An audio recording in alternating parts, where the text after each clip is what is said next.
नमस्कार। Economics Awadh classes YouTube channel पे आपका स्वागत है। आज की क्लास में हम लोग पब्लिक फाइनेंस के अंतर्गत आने वाली कर सुधार से संबंधित विभिन्न समितियों के बारे में अध्ययन करेंगे।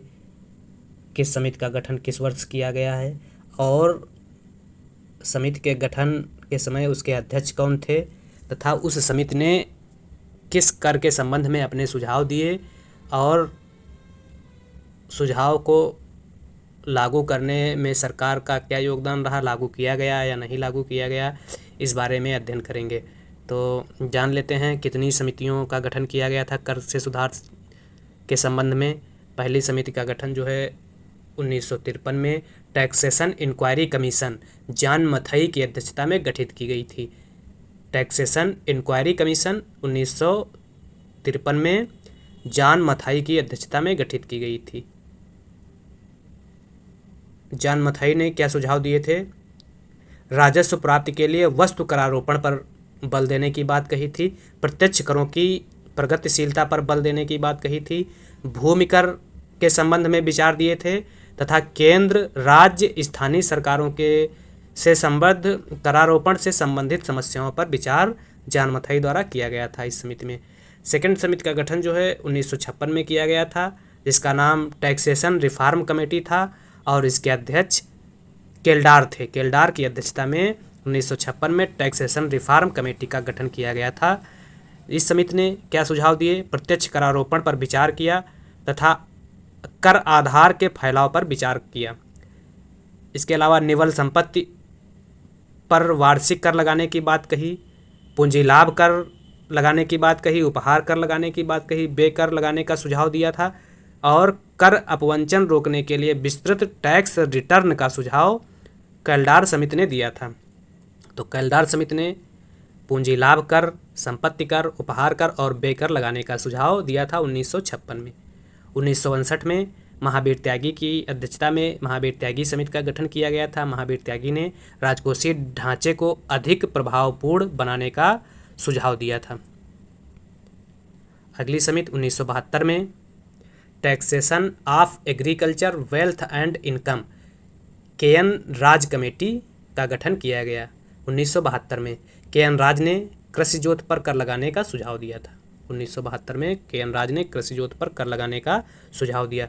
1978 में direct taxation reform committee CC. चौकसी की अध्यक्षता में गठित की गई थी। इस समिति ने क्या सुझाव दिया, जान लेते हैं। इस समिति ने आयकर अधिभार, संपत्ति कर तथा उपहार कर को एक साथ समन्वित करने तथा टैक्स रिटर्न फाइल करने का सुझाव दिया था। मतलब आयकर, अधिभार, संपत्ति कर तथा उपहार कर को एक साथ समन्वित करने का सुझाव दिया और टैक्स कर रिटर्न फाइल करने का सुझाव सी.सी. चौकसी समिति द्वारा 1978 में दिया गया था।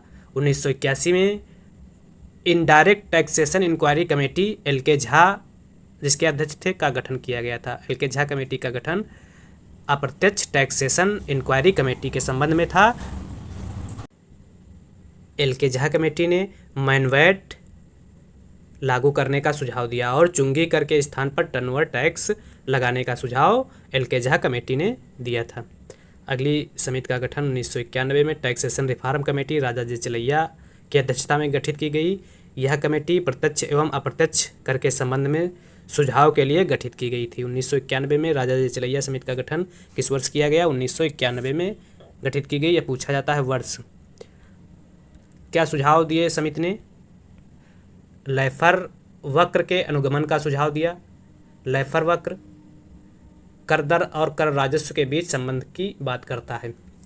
टैक्स रेट कम करने का सुझाव दिया, कर आधार बढ़ाने का सुझाव दिया, सेवा कर लगाने का सुझाव दिया और 1994 में सेवा कर लागू किया गया। कर ढांचे को सरलीकरण किया जाए, इसके लिए टैक्स आइडेंटिफिकेशन नंबर की सिफारिश की, जिसे 2003 से लागू किया गया और करों की संख्या को कम करने का सुझाव इस समिति ने किया था।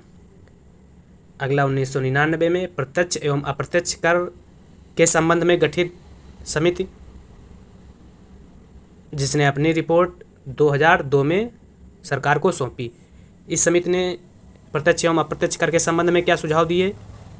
समिति ने पहला सुझाव आयकर की दर को कम करने का दिया और इन्होंने 2 दर, आयकर की जो दरें थी वह 2 करने की बात कही। न्यूनतम वैकल्पिक कर को लागू करने का सुझाव दिया और 1997 से न्यूनतम वैकल्पिक कर लागू किया गया। उत्पाद कर को आसान बनाने के लिए वैट को लागू करने का सुझाव इस समिति ने दिया था।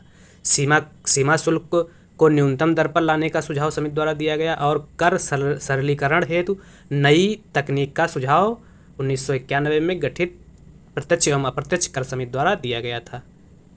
अगली समिति जो थी वह 2005 में सोम कमेटी का गठन किया गया, जिसने टैक्स जीडीपी अनुपात बढ़ाने का सुझाव दिया था और यह सुझाव 16% करने की बात कही थी इस सुझाव में अपने। अगला 2012 में केलकर समिति का गठन किया गया। केलकर समिति ने क्या सुझाव दिया? 13वें वित्त आयोग द्वारा जीएसटी क्रियान्वित करने का सुझाव केलकर समिति द्वारा दिया गया था। सभी आर्थिक व्यवहारों को यूआईडी तथा पैन देना अनिवार्य कर दिया गया केलकर समिति द्वारा और 2012 में राजकोषीय समेकन का पथचित्र तैयार करने की बात केलकर समिति द्वारा की गई थी। तो अगर जीएसटी के क्रियान्वयन की बात सबसे पहले पूछा जाए किस समिति ने की, तो केलकर समिति द्वारा सबसे पहले जीएसटी को लागू करने की बात 13वें वित्त आयोग में की गई थी। अगली समिति 2013 में सोम कमेटी का गठन किया गया था। सोम कमेटी गार के संबंध में सोम कमेटी ने निर्देश दिए। गार को 3 वर्षों के लिए स्थगित करने का सुझाव सोम कमेटी ने दिया। गार जनरल एंटी अवॉइडेंस रूल्स, जिसको 1 अप्रैल 2017 से लागू किया गया था। गार नियम प्रत्यक्ष कर संहिता डीटीसी 2010 में प्रस्तावित था। तो गार समिति का गार के निर्देश में या गार के संबंध में निर्देश किस समिति द्वारा दिए गए थे, तो इसका सही आंसर हो जाएगा सोम समिति द्वारा 2013 में गार के संबंध में दिशा निर्देश दिए गए थे। क्या है गार, इसको जान लेते हैं। गार कर चोरी और काले धन को रोकने के लिए एक प्रकार का नियम है। गार को लागू करने के सरकार का उद्देश्य यह है कि जो भी विदेशी कंपनी भारत में निवेश करे वह यहाँ पर तय नियमों के मुताबिक करे। मतलब गार कर चोरी को रोकने का एक नया फार्मूला है और विदेशी कंपनियों द्वारा जो भारत में निवेश किया जाए वह भारत में तय नियमों के आधार पर निवेश करने की बात गार में की गई है। इसका मुख्य उद्देश्य कराधान की खामियां दूर करना और कर चोरी करने वालों की पहचान करना बताया गया है। गार यह सुनिश्चित करता है कि चोरी के उद्देश्य से किए गए लेन देन तथा अनुचित तरीके से कराधान के दायरे से बाहर रखी गई आय को कराधान के दायरे में लाया जाए। तो अनुचित तरीके से जो कराधान के दायरे से बाहर वस्तुएं रखी गई थी उसको कराधान के दायरे में लाने की बात गार द्वारा की गई थी। और गार समिति के लिए या गार के संबंध में जो समिति ने अपने सुझाव दिए वह समिति सोम समिति थी। तो इस प्रकार से कर सुधार तथा विभिन्न समितियों के अंतर्गत आज की क्लास में हम लोगों ने 1953 में taxation inquiry commission John Mathai द्वारा क्या सुझाव दिए गए इसके बारे में अध्ययन किया।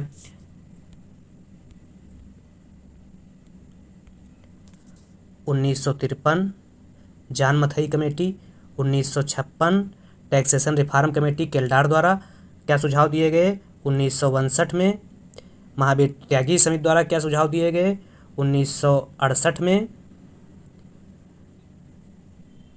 भूतलिंगम समिति द्वारा क्या सुझाव दिए गए, 1970 में डायरेक्ट टैक्सेशन इंक्वायरी कमेटी के एन वांचू 1972 में क्या सुझाव दिए गए। इसके अलावा महावीर त्यागी कमेटी द्वारा 1968 में क्या सुझाव दिए गए और 1972 में गठित समिति taxation of agriculture wealth and income के एन राज द्वारा क्या सुझाव दिए गए।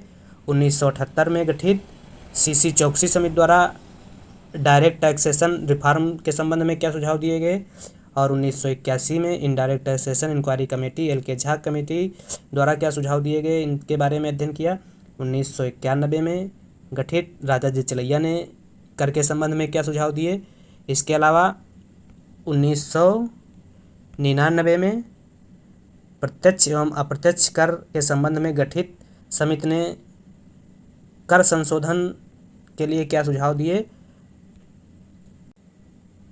इसके साथ साथ हम लोगों ने 2005 में सोम कमेटी जिसने टैक्स जीडीपी अनुपात बढ़ाने का सुझाव दिया।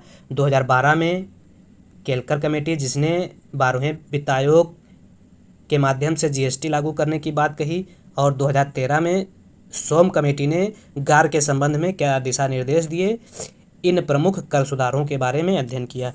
तो एक कमेटी 1970 में गठित की गई थी, 1970 में, जिसका नाम था direct taxation inquiry committee, K N. Wanchoo की अध्यक्षता में गठित की गई थी। और इस समिति ने 1972 में अपनी रिपोर्ट दी थी। इस समिति का हम लोग जिक्र नहीं किए हैं। इस समिति ने क्या सुझाव दिए थे। इस समिति ने या कमेटी ने कर प्रशासन को अधिक चुस्त तथा प्रभावपूर्ण बनाने के लिए अनेक सुझाव दिए थे, जिसमें काली मुद्रा को बाहर निकालने तथा कर वंचन को के द्वारा पुनः न बढ़ने के संबंध में सुझाव दिए थे। मतलब काली मुद्रा को बाहर निकालने और काली मुद्रा को पुनः अर्थव्यवस्था में न बढ़ने के संबंध में सुझाव दिए थे। कर की सीमांत दर में कटौती करने का सुझाव इस समिति द्वारा दिया गया था। तो 1970 में के.एन. वांचू समिति का गठन किया गया था और इस समिति का नाम डायरेक्ट टैक्सेशन इंक्वायरी कमेटी रखा गया था। इसने 1972 में अपनी रिपोर्ट दी थी। इसके अलावा 1968 में एडमिनिस्ट्रेटिव रिफॉर्म कमेटी का गठन किया गया था, जिसके अध्यक्ष महावीर त्यागी थे। और इस कमेटी ने कर अपवंचन की समस्या पर मुख्य विचार किया था तथा करदाताओं को स्थायी खाता संख्या देने की सिफारिश की थी। 1972 में स्थायी खाता संख्या दिया गया। स्थायी खाता संख्या का मतलब पैन कार्ड से था या पैन कार्ड से है। पैन कार्ड देने की सबसे पहले वकालत किस समिति द्वारा की गई थी, तो एडमिनिस्ट्रेटिव रिफॉर्म कमेटी द्वारा की गई थी, जिसके अध्यक्ष महावीर त्यागी थे और इसका गठन 1968 में किया गया था। तो इस प्रकार से आज की इस क्लास में हम लोगों ने कर सुधार के संबंध में विभिन्न समितियां, अब तक जो समिति का गठन किया गया था, लगभग सारी समितियों के बारे में विस्तार से अध्ययन किया और किस समिति ने किस कर के संबंध में क्या सुझाव दिए, इसके बारे में विस्तार से अध्ययन किया। तो आज के लिए नमस्कार।